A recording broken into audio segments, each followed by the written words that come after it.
If you are wondering, just like myself, you would actually be asking, what is memory assessment? So, memory assessment is how you go about assessing what you have in your memory. But for us to make a very good use of this very memory assessment, or for us to understand this properly, we have to note down so many things that we will run down through for us to get it properly. And we're starting with the first, which is memory.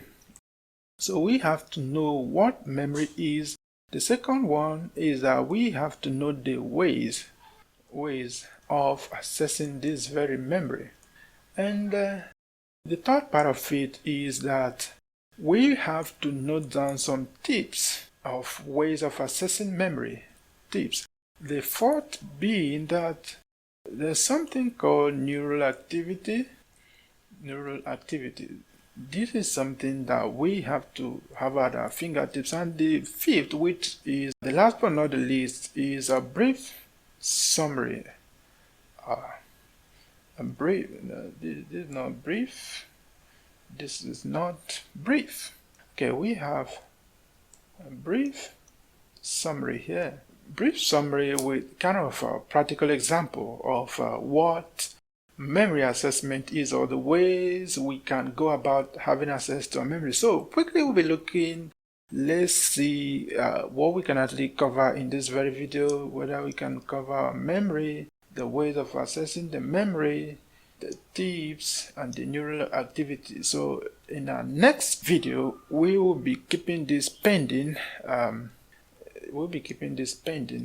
do in the next video that'll be coming shortly after this very video you're watching now. Okay, we'll start. We'll have to note it in symbols. We'll be explaining memory, ways of assessing memory, tips, and neural activities. So these are the four things that we'll be looking at. Okay, so now when we actually talk of memory, what do we mean? Memory can actually be seen as anything that is important to us,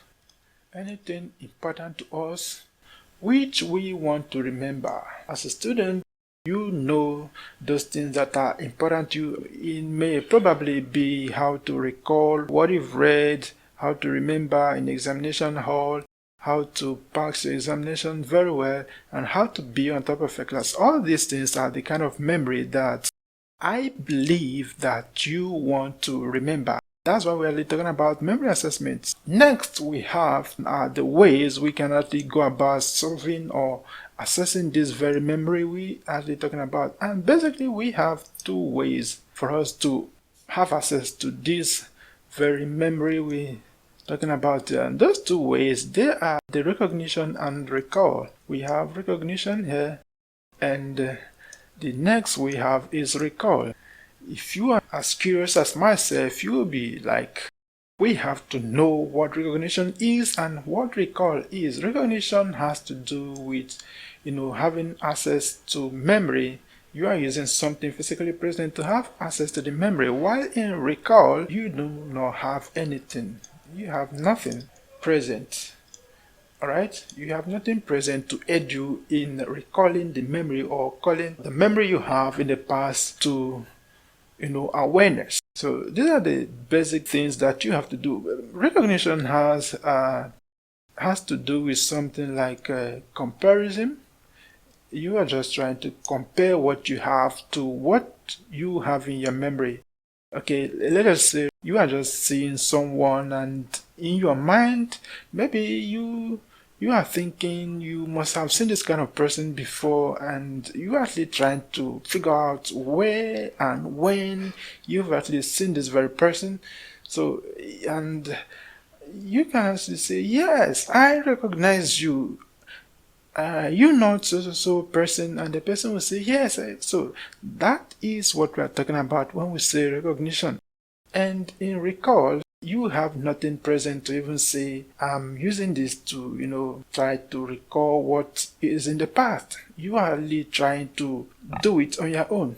And doing it on your own, we have something here. Okay, because of recall, we'll be calling the neural activity next in line in what we are supposed to do instead of the tips. So we'll be taking the tips last. So the neural activity now we have, so someone can actually ask, what is neural activity?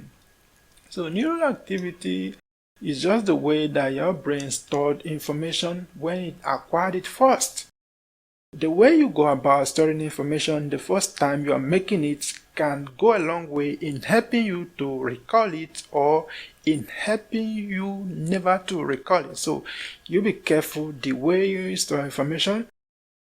The next we have in line are the tips. The tips we have here are the tips as it regards recognition and recall. So these are the next thing we're actually going to be talking about. And remember, before we go into the tips we're actually talking about, your mind must have to be trained to recognize things and retain it at the point of learning.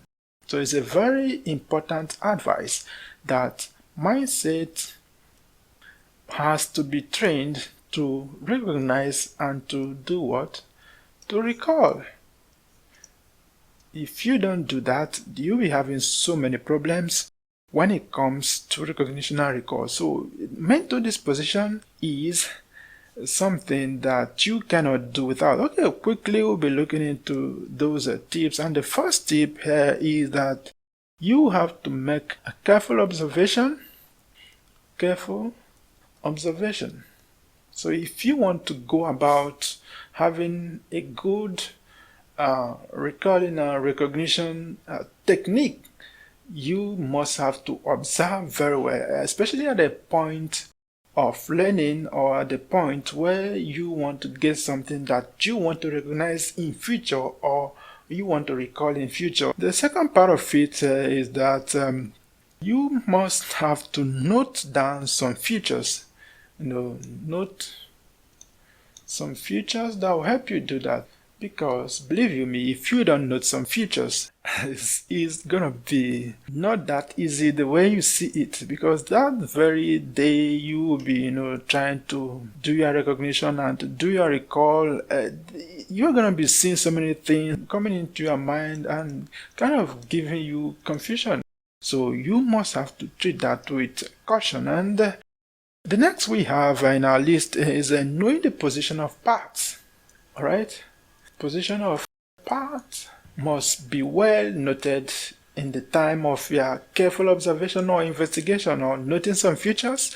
The position of the parts of those things you want to recognize and recall, you must note it also. And the last but not the least we have for now, as regards the tips of recognition and recall, is that you have to know the functions of the parts.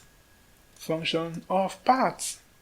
So knowing all this can actually go a long way. It's not a guesswork. If you can observe very well, if you can know some features very well, if you can know the position of parts, if you can know functions of parts, this is the way you go about making a careful investigation or making a careful observation that will help you to recognize and to recall when action calls for it.